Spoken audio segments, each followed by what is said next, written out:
मैं हूँ अभी हुमायूं टाउन, जो कि है निज़ामुद्दीन के अंदर बना हुआ, और अभी बाइक मैंने पार्क कर दी जिसका 25 चार्ज है। आज मैं आपको लेके जाने वाला हूँ 449 साल पुराना मकबरा, और जो कि बना था 1572 में। हुमायूं का मकबरा, जो कि है दिल्ली निज़ामुद्दीन में। इसी मकबरे के साथ साथ मैं आपको दिखाऊंगा ईशा खान का मकबरा, जो कि शेर शाह सूर के दरबार में आमिर थे। उनका मकबरा भी मैं दिखाऊंगा। ये मकबरा मुग़ल वास्तुकला से प्रेरित। आपको जान के हैरानी होगी कि ये मकबरा मुग़ल कला का प्रथम उदाहरण है भारत के अंदर। यह मकबरा विश्व धरोहर घोषित किया गया था, जो कि किया गया था 1993 में। इस मकबरे में वही चाराबाग शैली है जिसने भविष्य में ताजमहल को जन्म दिया। यह मकबरा हुमायूं की विधवा बेगम हमीदा बानो बेगम के आदेशानुसार 1572 में बनवाया गया था। अभी आगे चलते हैं, आगे का व्यू भी मैं आपको दिखाता रहूँगा और इसकी हिस्ट्री भी मैं आपको इसके साथ साथ सारी बताता रहूँगा।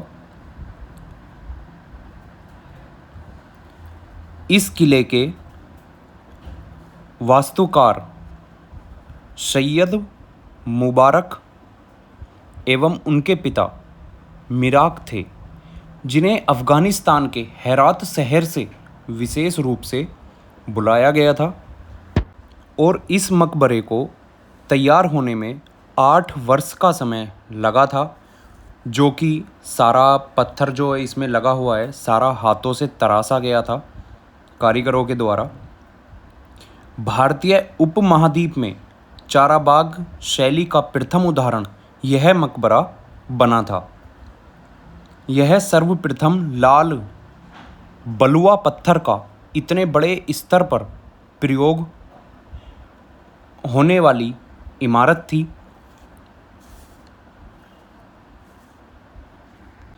इतने बड़े स्तर पर लाल बलुआ पत्थर का उपयोग होने के कारण 1993 में इस मकबरे को यूनेस्को द्वारा विश्व धरोहर स्थल घोषित किया गया। और आज ये 449 साल पुराना हो चुका है, और अभी भी इसकी मरम्मत चलती रहती है इसे नए जैसा रखने के लिए। इस मकबरे की अभी भी मरम्मत चल रही है, चारों तरफ काम चल रहा था इसका। अभी भी आप देखेंगे तो आपको देखने को मिल जाएगा कि अभी मरम्मत का काम चल रहा है धीरे धीरे। और अभी जो इसकी स्थिति है काफ़ी पहले से सुधर चुकी है। इसके पीछे से, इसके जस्ट पीछे से यमुना नदी निकलती थी, और यमुना नदी महल के एक कोने को छूती हुई यहाँ पे बहती रहती थी, और वहाँ पे ये मुग़ल लोग बैठकर उस नदी का नज़ारा लेते थे। लेकिन अब समय बीतता गया और इससे लगभग, इस मकबरे से लगभग 4 किलोमीटर की दूरी पर आज नदी बहने लगी है। उसकी दिशा परिवर्तन हो गई है। 4 किलोमीटर की दूरी जिसमें कि अभी तक इसमें हो चुकी है। इस मकबरे के अंदर 160 से भी ज़्यादा मुग़ल ख़ानदान के वारिस दफन हैं।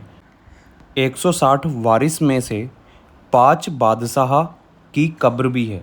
इसके अंदर 5 बादशाह भी दफन हैं 160 के अंदर। जो 160 पूरी गिनती है सारे वारिसों की, उनमें से 5 बादशाह लोग भी इसी मकबरे में दफन हैं। उनकी भी यहाँ पे कब्र बनी हुई है। इस मकबरे के निचले तल पर 64 कमरों का निर्माण देखने को मिलता है। ऊपरी तल पर हमें 4 कमरों का निर्माण देखने को मिलता है। और जो बिल्कुल इसके बीच में कब्र है वो है हुमायूं की, जो कि मैं इस व्लॉग में आपको अच्छे से सारी चीज़ें दिखाऊंगा। आप बने रहिए व्लॉग के लास्ट तक, सारी चीज़ें मैं आपको अच्छे से दिखाने वाला हूँ। भरतपुर के कारीगर इसे संभाल कर रखने में मदद करते हैं, इसे समय समय पर मरम्मत कर नए जैसा रखने की कोशिश करते रहते हैं। भरतपुर के ये वो कारीगर हैं जो अपने हाथ से पत्थर को तराशते हैं और एक पीढ़ी दर पीढ़ी इनका यही कारोबार चलता आ रहा है। ये अपने हाथों से ही पत्थर को तराशते हैं और हाथों से तराशा गया पत्थर जो होता है उसकी उम्र ज़्यादा होती है, क्योंकि जो मशीन जो बेकारा पत्थर है उसे मशीन डिफ़ाइन नहीं कर पाती है कि ये बेकारा है या सही है, लंबे समय तक टिकने वाला है। तो इसलिए कारीगरों से ये सारा पत्थर तैयार कराया गया और लंबे समय तक इसे रखने के लिए यह कदम उठाया गया। मशीनों का प्रयोग इसमें नहीं किया गया। इस मकबरे के पत्थरों को लगाने के लिए सीमेंट की जगह चूने का प्रयोग किया गया, क्योंकि सीमेंट की उम्र होती है 40 से 50 साल और चूना जो होता है वो धीरे धीरे वातावरण से नाइट्रोजन लेता रहता है और वह पत्थर में तब्दील होता रहता है। मतलब उसकी जैसे जैसे उम्र बढ़ेगी वैसे वैसे वो मजबूती की तरफ जाएगा, कमज़ोर नहीं पड़ेगा। जैसे कि सीमेंट होता है, एक समय के बाद धीरे धीरे कमज़ोर पड़ना शुरू हो जाता है।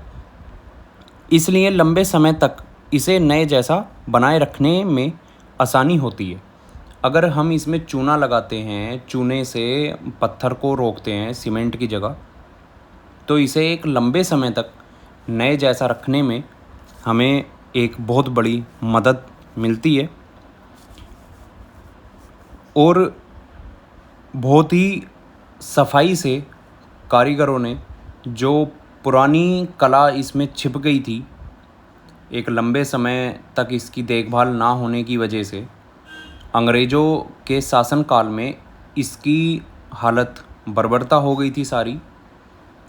और इसलिए हो गई थी क्योंकि अंग्रेज़ लोगों को भारतीय कारीगरी की इतनी नॉलेज नहीं थी, इतना ज्ञान नहीं था, तो इसलिए वो पत्थर की कारीगरी कम करते थे और सीमेंट से ज़्यादातर चीज़ों का निर्माण करते थे।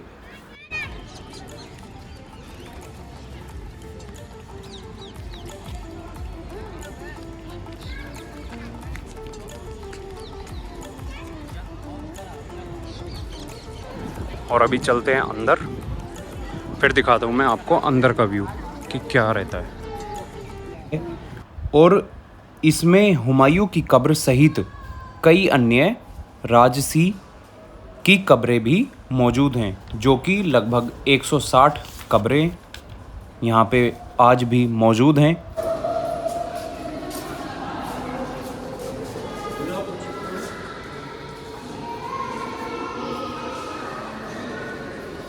तो ये जो आप कब्र देख रहे हैं ये है हुमायूं की कब्र, जो कि यहाँ पे मेन है, और लोगों की भी है यहाँ पे।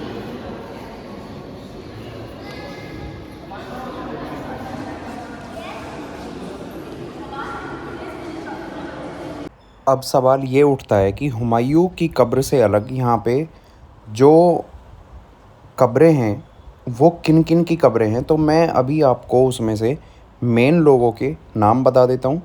हुमायूं की कब्र के अलावा उनकी बेगम हमीदा बानो तथा बाद के सम्राट शाहजहां के ज्येष्ठ पुत्र द्वारा सिकोह और कई उत्तराधिकारी मुग़ल सम्राट जहादर शाह एवं फ़र्रुखशियार एवं रफ़ी उल दरजत एवं रफ़ी उद दौलत एवं आलमगीर द्वितीय आदि की कब्रें स्थित हैं।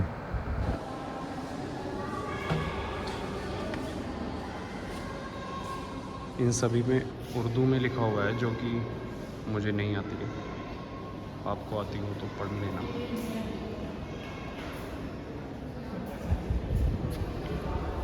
तो अभी इसमें फ़िलहाल इतना ही था लगभग देखने के लिए।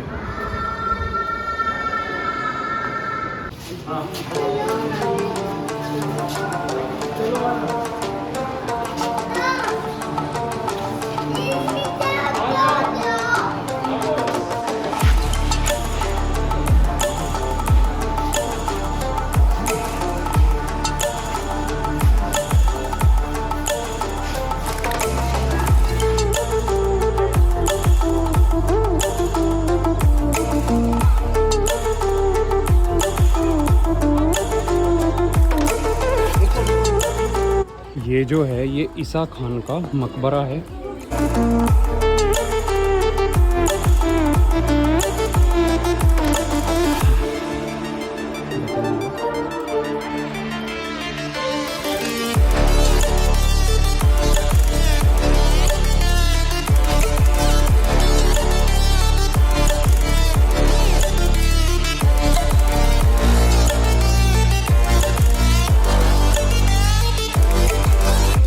हैं ईसा खान मकबरे के अंदर।